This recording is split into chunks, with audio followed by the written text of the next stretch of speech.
Hello there. Hi. Sorry, I was trying to hit two buttons at the same. It didn't work. Now, why would you want to do that? I hit one button but not the other. That was Skid Row. I remember you. I believe that's a love song. Not sure. I'm really not sure because I remember you. That means you kind of left. So I'm not You sure. felt like playing it anyways. I just wanted to play it because I got Sebastian Bach's what is it, 18 in Life? Yeah, it's a good song too. 18 in Life, whatever. It's his autobiography, right?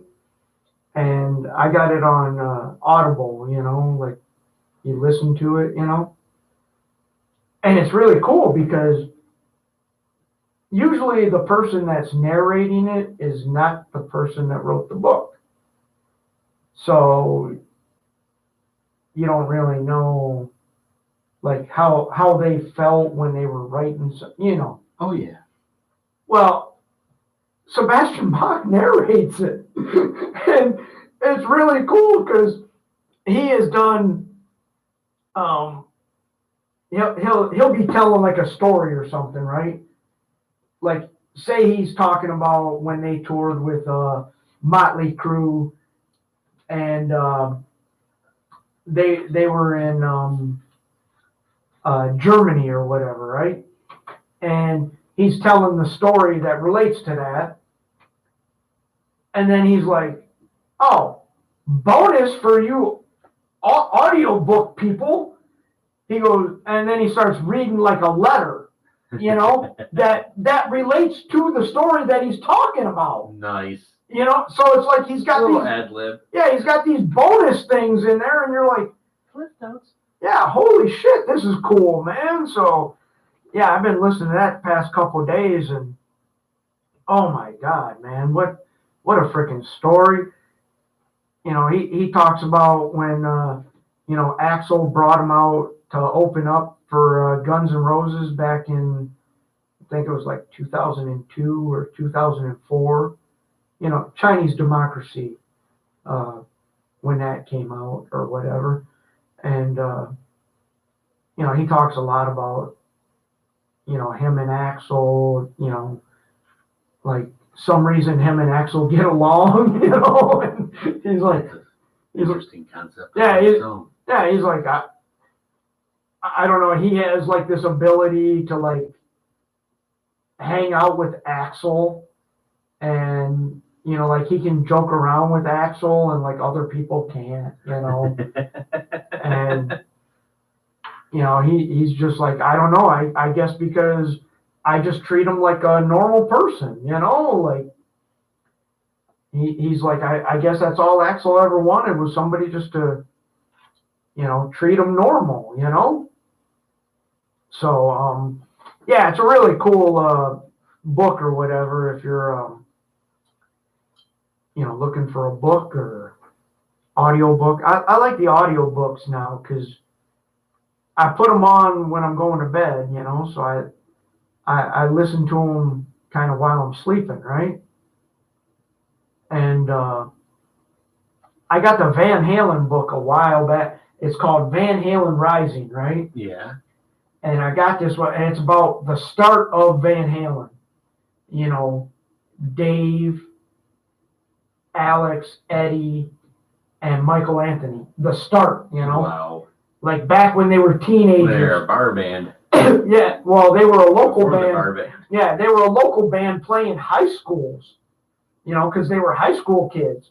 And so it's really cool. I'm listening to it one night, as I'm falling asleep, and I had a dream that I was at a Van Halen concert hanging out with Dave and Eddie and Alex and Michael Anthony, and I'm just at the side of the stage hanging out, and I'm like, man, that's pretty fucking cool. Like, that's pretty cool how the book went right into my brain, and like I was there, You were creeping behind the cabinets, the PA cabinets. Yeah, I was hanging out. Taking pictures. filming for somebody. No, Eddie was asking me like, "How we doing?" I said, "You guys are doing great, man." Like, That's cool. They even incorporated it into the names. yeah, because like it was after their set, and Eddie's coming off the stage, and he was like, "Hey, so how we doing?" I said, "You doing great, man." Like, and I'm like, "That's so weird," because I was listening to the book, and then I fell asleep, and then it went into my subconscious, and it was like I was there. So it was really cool. I'm like, man, that's pretty neat. Now, does that mean Michael Anthony's back in the band? I don't know. I have no inside knowledge of that, so I couldn't really tell you. But I know it would be really cool if he was, But I don't know. From what I've read, Michael Anthony hasn't heard from the Van Halen people in like 6 months. They asked him like 6 months ago if he would be down to do this, and he said yes. He goes, but I'm working on an album with Sammy, and we're gonna tour. Like we're gonna tour to promote because they're coming here. Yeah. And well, maybe that changed to yes, you're not coming with us. Yeah, I don't know, but he just put it out there that I'd be interested to rejoin or what. He goes, but I'm already committed to this project. Like basically what he said was he needed to know when they wanted to do it so they could change what they were doing with Sammy's new album. Because this was before Sammy's album came out, and they were like, hey, we could like reschedule, like rework some stuff. But then they never got back to him for like 6 months. So Michael Anthony's like, well, There's a lot of egos involved in that. Yeah, he's like, well, we're just gonna go play these shows, and if they decide they want to do it, I guess they'll let us know, Like, so I don't know what's going on with that. Why don't you just put Michael Anthony back in the band, give everybody what they want, make your freaking millions and millions of dollars, and you'll be happy, they'll be happy, everybody will be happy. If you don't like each other at the end of it, go your separate ways. And who cares? Do you think they really care in Guns N' Roses after the last 2 years they've been touring, after their pocket coffers got filled up with rooms of cash bigger than this? And Slash is out now touring solo with Miles Kennedy. Some people are glutton for punishment. So it's a long time to be on the road. Well, no, Slash I guess already had this tour planned. I know, but I mean, you just did a couple of years with Guns N' Roses, and then you're still going out. Well, he already had it planned or whatever to promote his album or whatever. So he said, "Let's go." So him and Miles are back at it. Like that's a lot of work. Slash is a hard-working man. Yeah, he's a good dude. He's a hard-working man, and he's a badass guitar player. Yeah, I will not deny that. And I'll tell you right now, if I had to pick between Eddie or Slash, I would just shoot myself. I couldn't make that decision. I really couldn't. That's a tough one. I'm probably going to get flagged for this, but I'd take Slash. The only reason why I say that is because I think Slash is more versatile. Yeah, I mean, and I'm probably going to get crap for that, but I mean, don't get me wrong. Eddie's very fabulous guitarist, but a lot of his licks are sort of along the same kind of procedures. For the riffs are different, and stuff like that, but how he plays it is sort of the same. Whereas I think Slash has got a lot more versatility in his playing style. Yeah, he can play classical guitar and all that crazy stuff. At least you know that in the songwriting skills. Yeah. Because you can hear a Van Halen song, and it's like this was like one long, continuous album. Yeah. I mean, it's just hard for me to. I mean, obviously, I love Slash. I'm just going on a limb. They can hate me. You can have your own opinion, and since I'm the sidekick guy, I'm the sidekick guy, and then Dan can suspend me, and I'll be happy. 313 429. Which guitarist do you want to kill? Eddie Van Halen? No. We No, are not. I mean, No, we are not going. I'm not putting Eddie down. No. I mean, since what, 83 was their first album, 82, 83-ish? 70s. For Van Halen? Yes, they Oh, started God. in the late 70s. All right, commercial success, though. Well, yeah, their first album was like 79, 80, something like that. Wow. I feel like an old fuck. Yeah, because Dave left the band in 84. Oh, God. Well, yeah, that was what, Diver Down days? Yeah. Yeah, So that they had was, like 3 or 4 albums before that. That was like 4 albums Yeah, in, yeah. making me feel like I'm an old fuck now. Yeah, we could ask Google. But all right, so but I mean, you can all that era of Dave all sounds alike, and then you had the Sammy era, and it all has the same kind of a sound, to fit that. But I feel like Eddie's a phenomenal player. He can do things with the guitar that nobody else can. But as far as being versatile in style of music, I would have to say Slash. That would be my shit. February 10th, 1978. Their very first album. God damn. And that's almost to the day. Oh, God. That is 5 years less than I've been around. That's 40.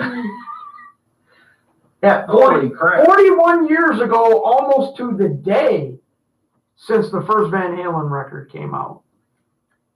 God, Jesus Christ! I kind of feel like we should play Van Halen, and oh God, man, wow! if I had some Slash, we'd play Slash too to compare. Man, well, you had some Guns N' Roses in there already. Yeah, we already played Guns. Yeah, so that's Slash. Slash. Yeah, that's Slash, and that song is Slash. But I mean, he had how many? What was the? What he had? What he was in? What, Velvet Revolver? Was that? Yes, Velvet Revolver. You got that, which was a slightly different than Guns N' Roses. But he had Slash's Snake Pit. Yeah. And then now it's Slash featuring Miles Kennedy and the Conspirators. So I mean, but if you listen to how playing, I mean, all right, just look. And he played with Michael Jackson on one of Michael Jackson's songs. I believe it's song Black and White. All right. That's Slash's guitar on that. I'm just saying I think if you're looking at versatility, I would have to say, I mean, maybe even as solo, writing solos and stuff like that too. But I'd have to put my money on Slash. I would. I'd hate to, nothing against Eddie, but I think I'd have to go with Slash. I mean, if you listen to the different songs that Guns N' Roses had that were powerful, some of them were more, clean sounding. Some of them were heavier. There's a lot more that goes on with the style of writing of Guns N' Roses than the traditional, I would say, more of a solid rock band like Van Halen, where it's just, it's like Motley Crue and Def Leppard and Van Halen. They're all just, everything was just sort of their style, where Guns N' Roses is a little bit more mixed around. That's just, that's just my thinking and my thoughts. And you can all send a hate mail to who dis at TabDetroit.com. And as usual, it'll be ignored or used as toilet paper.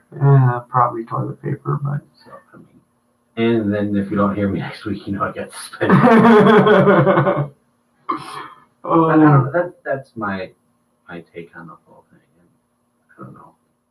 Should we play one of Dave and one of Sammy? You can do that if you want. It's your show. I mean, because we could do a Van Halen like love song trio or something. What kind of love songs do you get? Like Ice Cream Man and Hot for Teacher and I don't know what else. Like I had a couple. Oh, Pretty Woman. That's a love song, right? Yes, that is That's a love song. Situation song. Yeah, it's a love song. Pretty Woman walking down the street. And that's an old Roy Orbison song, too. Yeah, it is. So now we got to pick one from Sammy. Where was it? Oh, I had it on the other record there. Yeah, that other record. This one. Hopefully it doesn't skip those pesky records. Yeah, mine do a lot. We'll pick this one. What's this one? We're gonna throw 1 in of Sammy and 2 in of Dave. Yeah, you're gonna contrast them. You're gonna put the Sammy in between the two. Yeah, it's a Dave and Sammy sandwich. But they're love songs. I swear to God they are. I'll take your word for it. Because I was told by somebody a long time ago that every song is a love song. So that's my story, and I'm sticking to it. Every song's a love song. So this is the Van Halen love song sandwich. And then we'll be back, and God dang it, there was something I was going to talk about and I forgot. Well, you'll remember it here in a minute. Oh. Yeah, no, that's not it. All right. Stay tuned for Planky's memory. Yeah. Stay tuned. I might remember something here on the Plankman Show on tapdetroit.com, YouTube, and the podcast will be on Podbean probably tomorrow. Ooh, you're setting my standards there. Maybe. Sometime in the near future. Yeah. Stay tuned.